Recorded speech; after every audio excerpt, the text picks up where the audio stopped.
Ted Bundy was an American serial killer, rapist, kidnapper, and necrophile who was active during the 1970s. His victims were young women and girls, and the exact number of his murders remains unknown. Theodore Robert Bundy was born on November 24, 1946, in Burlington, Vermont. His mother, Eleanor Louise Cowell, gave birth to him out of wedlock at a home for unwed mothers. At the time, this was considered shameful, so his relatives decided to pass the child off as the son of his grandparents, while his mother was introduced as his sister. The true identity of Ted's father remains uncertain. Official documents listed a man named Lloyd Marshall, but later rumors suggested that his father could have been either a sailor named Jack Worthington or even his own grandfather, Samuel Cowell. The latter theory is particularly disturbing, as Bundy's grandfather was known to be a violent and tyrannical man who abused his wife and tortured animals. When Ted was 4 years old, his mother took him to Tacoma, Washington, where she married Johnny Bundy, but a remarkable working-class man. Johnny adopted the boy and gave him his last name. However, Ted never accepted him as a father and showed him no respect.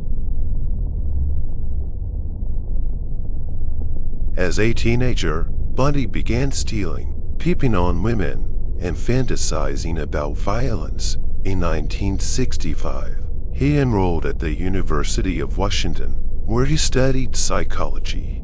At the university, he met Stephanie Brooks, a beautiful young woman from a wealthy family. This was his first serious relationship, but in 1968, she broke up with him, believing that he lacked ambition. The breakup had a profound effect on him. He became colder and started to change. Bundy decided to become the perfect man. He got a job working on a political campaign and re-enrolled at the university. However, during this period, in the early 1970s, he began his killings. It is unknown exactly when and where Bundy began committing murders. He told different stories to different people and refused to reveal details about his early killings, even though he disclosed information about his later murders shortly before his execution to his attorney, Polly Nelson. He claimed that he attempted his first abduction in 1969 in Ocean City, New Jersey, but did not kill anyone until around 1970 when in Seattle. To psychologist Art Norman, he stated that he had killed 2 women in Atlantic City in 1969. Some evidence suggests that his first abduction and murder may have been that of Anne-Marie Burt in Tacoma in 1961, when Bundy was nearly 15 years old. However, he repeatedly denied any involvement in her disappearance. His first confirmed murder occurred in 1974 when he was 27 years old.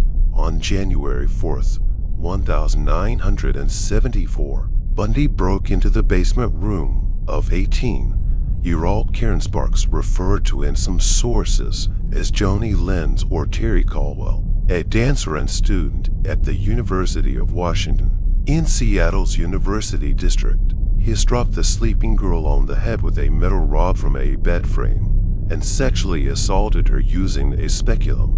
Sparks suffered extensive internal injuries and irreversible brain damage but survived, regaining consciousness 10 days after the attack. However, she had no memory of what had happened. Less than a month later, on the night of January 31st to February 1st, Bundy broke into a house just 2 blocks away from Karen Sparks' residence.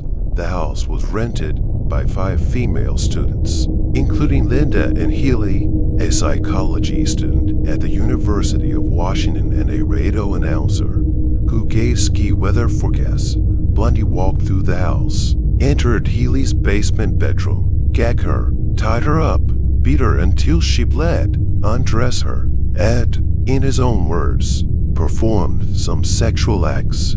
He then placed a pillowcase over her head, wrapped her in a sheet, and carried her away, taking her backpack, jeans, white blouse, and boots.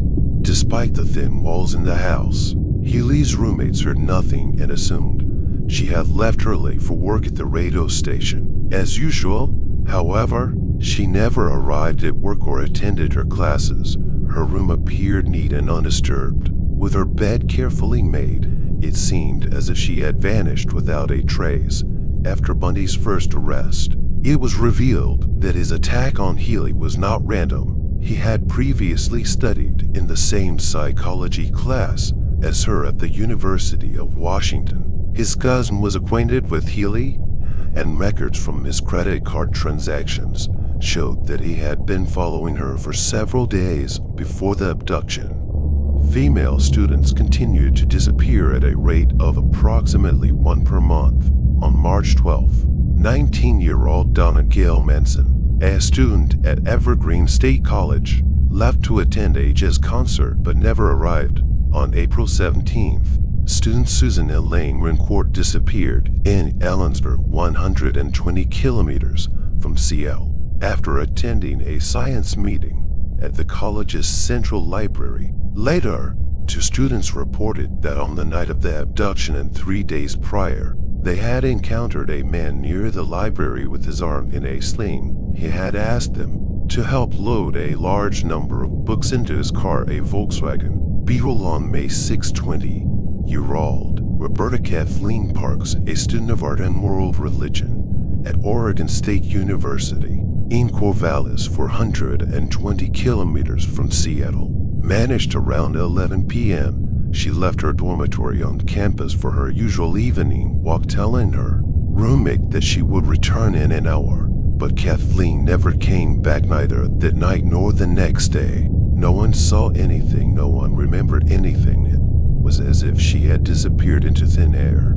As Bundy later confessed, he had entered a bar at the Student Union building and noticed a girl sitting alone drinking coffee. He sat next to her, introduced himself as a student, and started a conversation. Realizing that she was interested in him, he invited her to a restaurant about a 30-minute drive from campus. Kathleen agreed and went with Bundy, unknowingly falling into his trap. On the night of June 1st, in Burien, a suburb of Seattle, Washington State, 22-year-old Brenda Carol Ball disappeared after a party at the Flame Tavern Cafe. The last time she was seen was around 2 a.m. talking outside the cafe with a brown-haired man who had his arm in a sling at around 1 a.m. On June 11th, 18-year-old Georgianne Hawkins, a University of Washington student, mysteriously vanished on campus while walking along a well-lit road from her boyfriend's dormitory to her own just 40 meters away. The next morning, detectives and forensic experts from Seattle thoroughly searched the entire path, but they found nothing. Witnesses later reported seeing a man on crutches with a cast on his leg near the dormitory, struggling to carry a suitcase. One woman stated that he had asked her to help him load the suitcase into a light brown Volkswagen Beetle. At that time, Bundy was working for the Washington State Department of Emergency Services, a government agency responsible, among other things, for searching for missing persons. There he met and began dating Carolyn Boone, a twice-divorced woman with 2 children. She would later become his wife. The disappearance of 6 women and the brutal assault on Sparks were widely covered in newspapers and on television. Throughout Washington and Oregon, fear spread among the public. Law enforcement faced intense pressure, but the scarcity of evidence made their work extremely difficult. The police were reluctant to share even the little information they had with journalists, fearing it would compromise the investigation. Certain similarities between the victims were noted. They all disappeared at night, often near construction sites, and shortly before their exams. All were wearing pants or jeans, and in most cases, witnesses reported seeing a man with a sling or cast driving a Volkswagen Beetle. Events reached their climax on July 14th when, in broad daylight, 2 women were abducted from a crowded beach at Lake Sammamish Park in Issaquah City, 32 kilometers from Seattle. 5 women described the abductor as an attractive man dressed in a white tennis outfit with his left arm in a sling and a slight accent resembling British or Canadian. He introduced himself as Ted. He asked them to help load a sailboat onto his Volkswagen Beetle for refused but one. 22-year-old Mary Osmer agreed to go with him. When they reached the car, she saw that there was no sailboat nearby. When she asked where it was hid, replied that they had to go to his parents' house just up the hill to pick it up, saying that her parents were waiting for her. The girl hurried away. 3 witnesses sunbathing near an attractive blonde woman, Janet Zinot, 23 years old, a juvenile court worker in Seattle, saw the same man approach her and asked her to accompany him to his parents' house in Issaquah to help bring back a boat. Despite the obvious absurdity of the request, Janet Zinot agreed, stating that she would sail the boat herself upon their return. She likely saw the request as mere flirting from an attractive man chatting animatedly. The pair left the beach for hours later. Bundy lured Denise Naslund, 18 years old, away from the beach. She had left her sunbathing friends to visit the restroom. The last time she was seen, she was talking to a man in a tennis outfit with his arm in a sling. The girls were never seen alive again, Bundy later told biographer Stephen Michaud that when he brought Denise Naslund to his hideout, Janet and Odd was still alive. He raped and killed them one in front of the other. However, shortly before his execution, according to his attorney, Polly Nelson, he allegedly recanted this statement soon after. Flyers with Bundy's description in his car were distributed throughout Seattle and the surrounding areas. His composite sketch appeared in newspapers and on television. Elizabeth Clover and Rule, a desk employee and a psychology professor at the University of Washington, recognized Ted Bundy from the images, but the detectives, receiving up to 200 tips a day, overlooked the Lawston with no prior criminal record. On September 6th, 2 grouse hunters stumbled upon the remains of Odd, a lower jaw, femur bones, and hair, and Naslund, a skull, femur bones, hair, and a ribcage with several ribs and dense underbrush. 3.2 kilometers from Lake Sammamish Park, several extra bones, a femur, and a few vertebrae found at the same site were later identified by Bundy himself as belonging to George Ann Hawkins. 6 months later, on March 2nd, 1975, the remains of Healy, a lower jaw, Runcourt, a skull and lower jaw, Parks, a skull and lower jaw, and Ball, a skull and lower jaw, were discovered in a forested area on Taylor Mountain, just east of Issaquah. The remains of Don and Gil Manson were never found. In August 1974, Bundy enrolled in the University of Utah to study law and moved to Salt Lake City, leaving Clover in Seattle. Despite frequently calling her, he was dating at least a dozen other women during his studies. He became frustrated with his intellectual abilities. He struggled to understand the curriculum, while other students had an intellectual advantage over him. Even though he was studying law for the second time in Utah, he also became a member of the Church of Jesus Christ of Latter-day Saints, but was not an active parishioner and violated many Mormon restrictions. When asked after his arrest which religion he identified with, he replied that he considered himself a Methodist. In 1975, he moved his criminal activity further east to Colorado. On January 12th, 23-year-old nurse Karen Campbell mysteriously disappeared at the Snowmass Village Resort in Colorado, having left the hotel lobby where she was sitting with her fiancé for a minute to get a magazine from her room. She vanished. She was last seen exiting the elevator on her floor. A month later, her naked body was accidentally discovered in a snowdrift in an abandoned area outside the resort. She had been struck on the head with a blunt object and strangled. Her body was covered in cuts on March 15th, while on her way to her apartment in Vale, 160 kilometers from Snowmass Village. Julie Cunningham, a ski instructor, disappeared. Bundy later told investigators from Colorado that he had approached her on crutches and asked for help carrying his ski boots to his car, where he knocked her unconscious and handcuffed her. He then raped and strangled her in a remote area near the town of Rifle, 140 kilometers from Vale. A few weeks later, he returned to the crime scene to look at Julie's remains. Denise Oliverson disappeared April 6th near the Utah-Colorado border in Grand Junction while riding her bicycle to her parents' home. Her bicycle and sandals were found under a freeway overpass. On May 6th, Bundy lured 12-year-old Lynette Culver into his car as she was returning from school in Pocatello, Idaho. He took her to a motel where he raped her and drowned her in a bathtub, then raped her again after she died.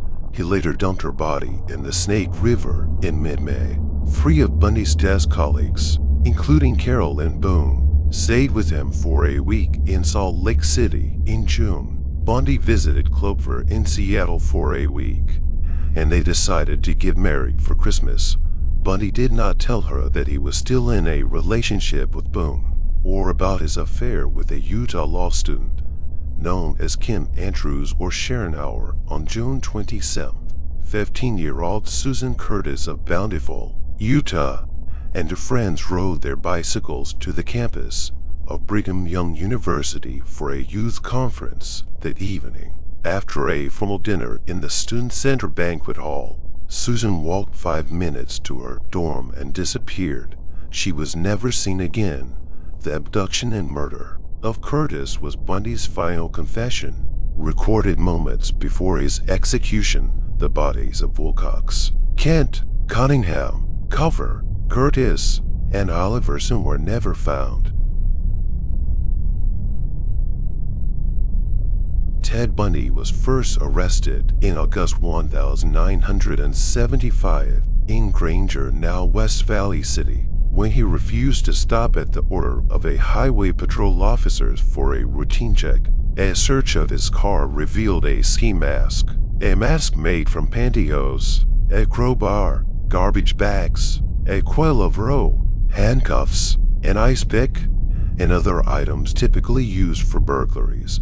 Bundy explained that the ski mask was for skiing, the handcuffs were something he had found near a dumpster, and the rest were just household items. However, Detective Jerry Thompson recalled that a man matching Bundy's description, along with a similar car, was wanted in connection with the Derringer abduction. He also remembered the name Ted Bundy, which had been mentioned by Clover. The police searched Bundy's apartment, but found no significant evidence against him. Later, Bundy claimed that they had failed to find photos of his victims, which he had hidden in a storage room. He was released on bail. In September, Bundy sold his Volkswagen to a Midvale resident. The car was confiscated by Utah police, and FBI technicians dismantled and examined it. They found hairs matching those of Karen Campbell. Strands of hair belonging to Melissa Smith and Carol Derringer were also discovered, though they were deemed microscopically indistinguishable. FBI lab worker Robert Neal concluded that the chance of hair from 3 different victims who had never met in life ending up in the same car by coincidence was an extraordinarily rare occurrence. On February 23rd, 1976, Ted Bundy stood trial for the kidnapping of Carol Derringer following the advice of his attorney, John O'Connell. He exercised his right to a jury trial. On May 1st, after 4 days of trial and 2 days of deliberation, the judge found him guilty of kidnapping and assault. Bundy was sentenced to 15 years in the Utah State Prison. In October, he was discovered hiding behind bushes in the prison yard, holding an escape kit containing road maps and airline schedule and a social security card as punishment. He spent several weeks in solitary confinement. A month later, Colorado authorities charged him with the murder of Carr and Campbell. As a result, he was transferred to Aspen. In January 1977, on June 7, 1977, Bundy was transferred from the Garfield County Jail in Glenwood Springs, Colorado, to the Pitkin County Courthouse for a preliminary hearing. Since he had chosen to represent himself, he was not placed in handcuffs or shackles. During a recess, he requested access to the courthouse library to conduct research for his case, hiding behind a bookshelf. He opened a window, jumped from the second floor, dislocating his right ankle, and escaped. He fled town by crossing Aspen Mountain. For several days, he rested in a hunting cabin near the summit. He then headed south toward the town of Crested Butte, but got lost and wandered aimlessly through the forest for 2 days. On June 10th, Bundy broke into a camper trailer near Maroon Lake, 16 kilometers from Aspen, stealing food and a parka. 3 days later, he stole a car from the Aspen Golf Club. Sick, sleep-deprived, and suffering from constant pain in his ankle, Bundy drove back toward Aspen, where 2 police officers spotted his stolen vehicle. He had been on the run for 6 days. After being returned to Glenwood Springs, Bundy ignored the advice of his friends and legal advisors to remain there. The weak case against him for the kidnapping and murder of Carr and Campbell was falling apart. Several rulings were made in his favor, and some direct evidence was deemed inadmissible. A more rational defendant would have realized that he had a good chance of being acquitted in the Carr and Campbell case. This could have cast doubt on his guilt in the minds of other prosecutors, and then after another year and a half of working on the Derringe case, he might have been a free man. Instead, Bundy was preparing another escape. He had obtained a hacksaw blade and, over 6 months, managed to accumulate $500 in cash money smuggled in by visitors, including Carol and Boone. He carved a small hole in the ceiling of his cell. Having lost a significant amount of weight, Bundy was able to squeeze through it. In the following weeks, he conducted several trial runs studying the perimeter. An informant told officers that he heard movement in Bundy's cell at night, but this was never investigated. On December 23, 1977, it was decided to move his hearings to another judicial district in Colorado Springs. On December 30th, using books and documents, Bundy created the illusion of his body lying on the top bunk and escaped. He then broke into the apartment of the prison warden, who was out for the evening with his wife, changed into the warden's clothes, and walked out through the front door. Bundy stole a car and drove east from Glenwood Springs, but the vehicle soon broke down. A passing motorcyclist gave him a ride to Vail, where he boarded a bus to Denver. From there, he flew to Chicago. Bundy's escape was discovered only 17 hours later. At noon on the 3-1 STBY, then he was already in Chicago. From Chicago, Bundy traveled to Ann Arbor, Michigan. 5 days later, he stole a car and headed to Atlanta, where he boarded a bus to Tallahassee. There, under the name Chris Hagen, he rented a room near Florida State University. Later, Bundy claimed that he had planned to find a job and give up killing. He knew he could remain free in Florida as long as it didn't attract police attention. However, he had to turn down the only job offer he received, construction work, because the employer required a driver's license for identification. As a result, Bundy resorted to stealing food from stores and taking credit cards from wallets left in shopping carts. On February 8th, Bundy drove a stolen van from Florida State University to Jacksonville. There, in a Kmart parking lot, he approached a 14-year-old girl named Leslie Parmenter, the daughter of a police officer, introducing himself as firefighter Richard Burden. However, he quickly left when her older brother appeared. That same day, he drove 97 kilometers west to Lake City the next morning and elementary school teacher in Lake City allowed 12-year-old Kimberly Diane Leach to go home to retrieve a forgotten purse. She never returned to class. After an intensive search, her partially decomposed, mummified remains were found 7 weeks later in a pigsty 56 kilometers from Lake City. At the same time, Bundy was facing financial difficulties and began to suspect that the police were closing in on him. So on February 12th, he stole another car and returned to Tallahassee 3 days later. Near the Alabama border, Pensacola police officers David stopped him, suspecting that his car might be a recently stolen Volkswagen Beetle. After running a check, Lee attempted to arrest Bundy, but Bundy kicked him in the leg and tried to flee. However, the officers managed to detain him inside the vehicle. Police found documents belonging to Florida State University students, 21 credit cards, and a stolen television. On the way to the police station, Bundy told David Lee had no idea he had just captured one of America's most dangerous criminals. "You should have killed me."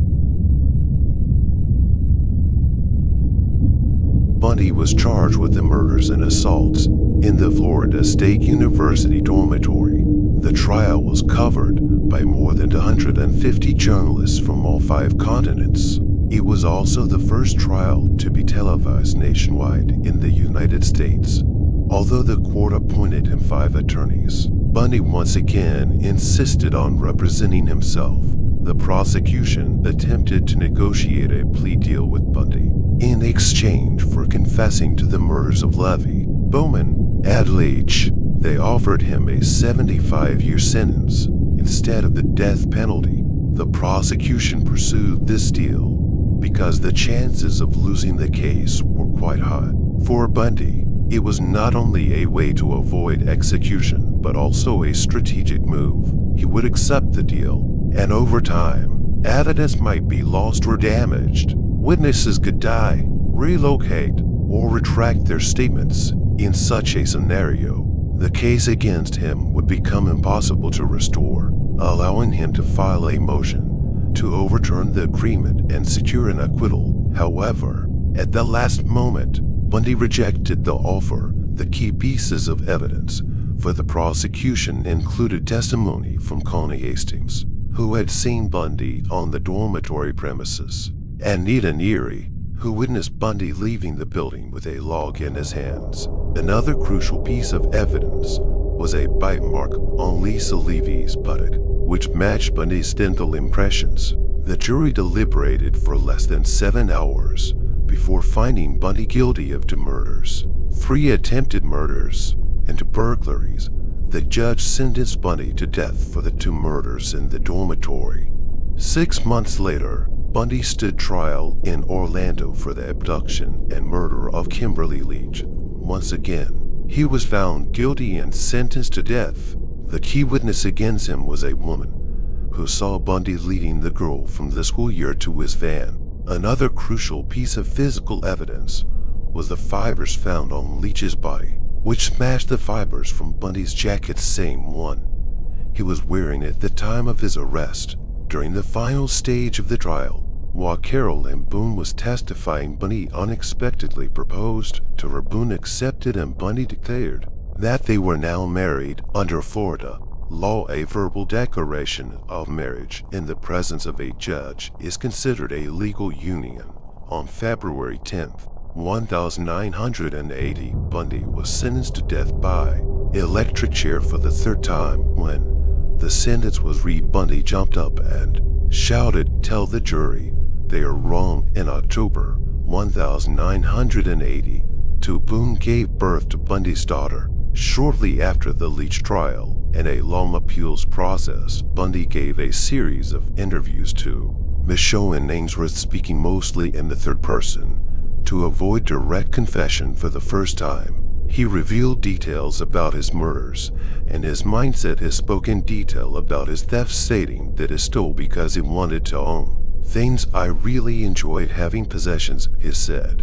"Possession also played a key role in his motives for rape and murder. According to him, sexual violence satisfied his need to completely own his victims the first time he killed. It was to avoid capture, but later murder became part of the adventure. Taking a life became the ultimate way to possess a victim, while sexual violence was a way to physically dominate her. Remains in the summer of 1984, Bundy was attacked in prison, although he denied being raped. Several inmates later confessed to the crime, which one source described as a gang rape. In October 1984, Bundy, who considered himself an expert on serial killers, made a deal with Robert Keppel and offered his assistance in investigating the Green River Killer case. He created an insightful psychological profile, but no one took his advice seriously, and the killer remained free for another 17 years. In early 1986, Bundy corresponded with John Hinckley Jr., who had been convicted of attempting to assassinate President Ronald Reagan, among other things. Bundy recommended that he read Dostoevsky's novel Crime and Punishment and mentioned that he was a big fan of actor Gary Busey. On the eve of his execution, Bundy spoke to investigators about suicide. He didn't want to give the state the pleasure of watching him die, said Hackmeyer. On January 24, 1989, at 7:16 a.m. Eastern Time, Ted Bundy was executed in the electric chair at Florida State Prison in Rayford. During the execution, a crowd of approximately 2,000 people gathered outside the prison, celebrating the same death, set off fireworks, and cheered as the hearse carried Bundy's body away. His remains were cremated in Gainesville, and his ashes were scattered at an undisclosed location in the Cascade Mountains according to his wishes. Ted Bundy underwent several psychiatric evaluations, with experts reaching differing conclusions. Dorothy O'Donnell Lewis initially diagnosed him with bipolar affective disorder, but later changed her opinion multiple times. She also did not rule out the possibility of Bundy having multiple personality disorder. His great aunt described an episode in which Bundy seemed like a completely different, unfamiliar person standing with him at the train station at dusk. She suddenly felt afraid of her beloved grandson. He had turned into a stranger.